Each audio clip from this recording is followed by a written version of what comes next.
So hello friends, कैसे हो आप लोग। काफ़ी दिनों के बाद वीडियो ला रहे हैं हम। प्लीज़ जो लोग पहली बार देख रहे हो सब्सक्राइब करना चैनल को, ठीक है।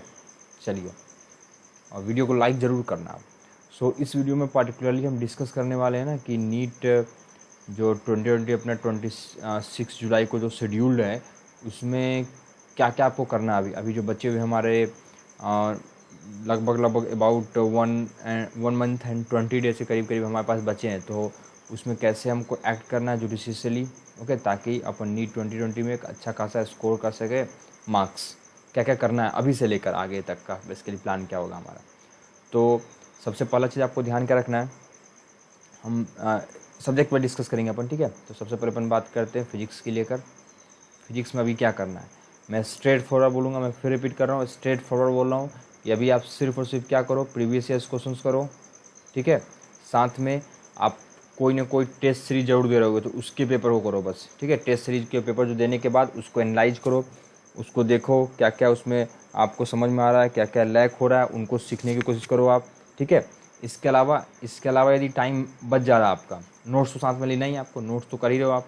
इसके अलावा यदि टाइम बच जा रहा है तो आप सिंपल प्रैक्टिस के लिए क्या यूज़ कर सकते हो, जेई मेंस के प्रीवियस क्वेश्चन।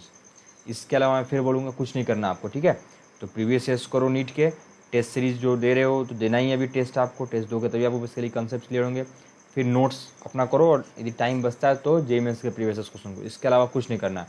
और टेस्ट सीरीज मस्ट है, अभी आपको टेस्ट देना ही देना है। यदि आपके पास अपने पेपर से अपने टाइम के अकॉर्डिंग दे रहे हो तो ठीक है, लेकिन फिर भी एक टेस्ट सीरीज दोगे उस तरीके के माहौल में तो थोड़ा सा ज़्यादा हेल्पफुल होगा आपका, ठीक है। तो मैं एडवाइस करूँगा कि आप प्रीवियस ईयर्स टेस्ट सीरीज के साथ साथ नोट्स देखो और जेई मेंस के प्रीवियस क्वेश्चन आप लगाते रहो। क्लियर है पॉइंट, ओके। चलिए बात करें केमिस्ट्री की, जहाँ तक तो केमिस्ट्री में इसके हमारे पास 3 पार्ट होता था। तो केमिस्ट्री में जो मेन गोल होगा आपका, मैं फिर रिपीट कर रहा हूँ कि आप कुछ भी यदि नहीं कर पा रहे हो तो सिर्फ आप नोट्स भी कर लोगे ना केमिस्ट्री में, तो that is more than enough, ठीक है। मैंने नीट में बेसिकली मैं अपना एक्सपीरियंस से बात करूँ तो मोर देन 80% मार्क्स आपके नोट्स से ही आ सकते हैं केमिस्ट्री के।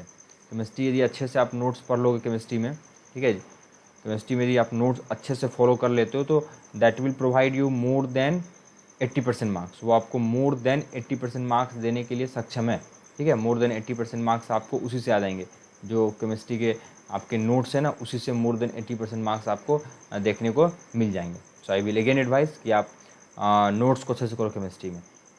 अब एनसीईआरटी पढ़ना है कि नहीं पढ़ना, तो एनसीईआरटी कम से कम एटलीस्ट यदि कुछ भी नहीं पढ़ो तो कम से कम 12th का जो पार्ट 2 है, मैं फिर रिपीट करूँगा, उसको कम से कम एक बार देख लेना, ऑर्गेनिक वाला पार्ट जरूर देख लेना एक बार, ठीक है। एनसीईआरटी कम से कम 12th का पार्ट 2 जो है उसे देख लेना। ज़्यादा क्या कर सकते हो, और आप चाहते हो तो एक बार इनऑर्गेनिक आप देख सकते हो एनसीईआरटी का, लेकिन ये मैंने प्रायोरिटी वाइज बताया आपको, ठीक है।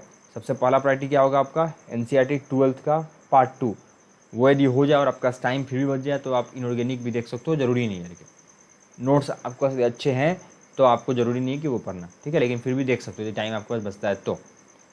फिजिकल की बात करें तो फिजिकल में तो भाई थोड़ा सा प्रैक्टिस करना पड़ेगा आपको। तो इसमें भी नोट्स यदि अच्छे टीचर्स से आपने पढ़ा है तो नोट्स पहले करना है, क्योंकि कुछ बहुत सारे थ्योरेटिकल क्वेश्चन आते हैं जो कि आपके नोट्स से कवर अप हो जाएंगे। और फिर क्वेश्चन प्रैक्टिस करना है। क्वेश्चन प्रैक्टिस के ज़्यादा इधर उधर नहीं जाना आपको, सिर्फ अपने नीट प्रीवियस से कर लो और जेईई मेंस से कर लो यदि टाइम मिलता है तो, ठीक है। जेईई मेंस से कर लो टाइम मिलता है तो। और इसके साथ प्रैक्टिस के लिए आपके पास सबके लिए कॉमन प्रैक्टिस के लिए क्या है, कॉमन ऑर्गेनिक हो इनऑर्गेनिक हो या फिजिकल हो, सिर्फ प्रीवियस क्वेश्चन करो अभी, और इसके अलावा कुछ नहीं करना है।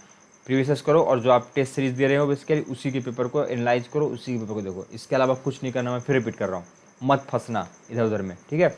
ये जनरलाइज जो चीज़ें मैंने बोला बेसिकली वो करो आप, इसके अलावा और कहीं नहीं फंसना आपको। देन बात करेंगे last subject, that is our bio. So bio को अच्छे से करना है, क्योंकि आप बायो अपने पास पता है हम लोग 360 मार्क्स का है हमारा बायो, और ये लास्ट समय है। तो इसमें क्या करो आप, कम से कम एनसीईआरटी को मैं बोलूँगा एटलीस्ट, फिर बोला एटलीस्ट बोला 5 टाइम्स, एटलीस्ट 5 टाइम्स पूरे एनसीईआरटी को पढ़ जाओ आप, ठीक है। एटलीस्ट 5 टाइम्स, ज़्यादा से ज़्यादा आप 10 टाइम पढ़ सको बहुत अच्छी बात है, 15 टाइम पढ़ सको वो और अच्छी बात है। तो एनसीईआरटी जितना ज़्यादा पढ़ोगे उतना ज़्यादा फ्रूटफुलनेस होगा बेसिकली। और सिर्फ पढ़ना ही नहीं है, थोड़ा सा क्वेश्चंस भी लगाने हैं, और क्वेश्चन बेसिकली ज़्यादा नहीं, दाएँ बाएँ नहीं करना आपको, कोई डॉक्टरली कोई ये सब नहीं करना, सिंपल स्ट्रेट फॉरवर्ड करना। क्या आपको क्वेश्चंस के रिस्पेक्ट में, यदि आपको क्वेश्चंस करना तो क्वेश्चंस के रिस्पेक्ट में you just go and hit the NEET previous questions along with your AIIMS previous questions, बस ये करो प्रैक्टिस के लिए, ठीक है। और साथ में जो पेपर दे रहे हो, पेपर में भी काफ़ी क्वेश्चंस रहते हैं, उनको आप एनालाइज कर सकते हो, उनको बेसिकली आप देख सकते हो, ठीक है ना, बायो के लिए। तो ये एक ओवरव्यू मैंने बताया आपको कि क्या क्या अभी करना है बेस के लिए, ठीक है, और किन किन चीज़ से बचना है आपको, कोई अदर बुक्स लगाने से, कोई नया बुक अभी शुरू करने से बचना है। साथ में ये गॉसिप करना कि बैठ के कि अरे नीट का डेट शिफ्ट हो जाएगा, 26 जुलाई को भी नीट नहीं होगा, शिफ्ट हो जाएगा, इसका डिस्कशन करने से बचना है आपको, ठीक है। कोरोना के बारे में, ये कोरोना वो कोरोना, उसके डिस्कशन से आपको बचना है बेसिकली। सो इन सब चीज़ों के डिस्कशन से बेसिकली आपको बचना है यहाँ पर, ठीक है। Just you to focus on the NEET exam और अपने कंटेंट को तैयार करो, अपने तरीकों को बढ़ाओ, ठीक है। Thank you watching.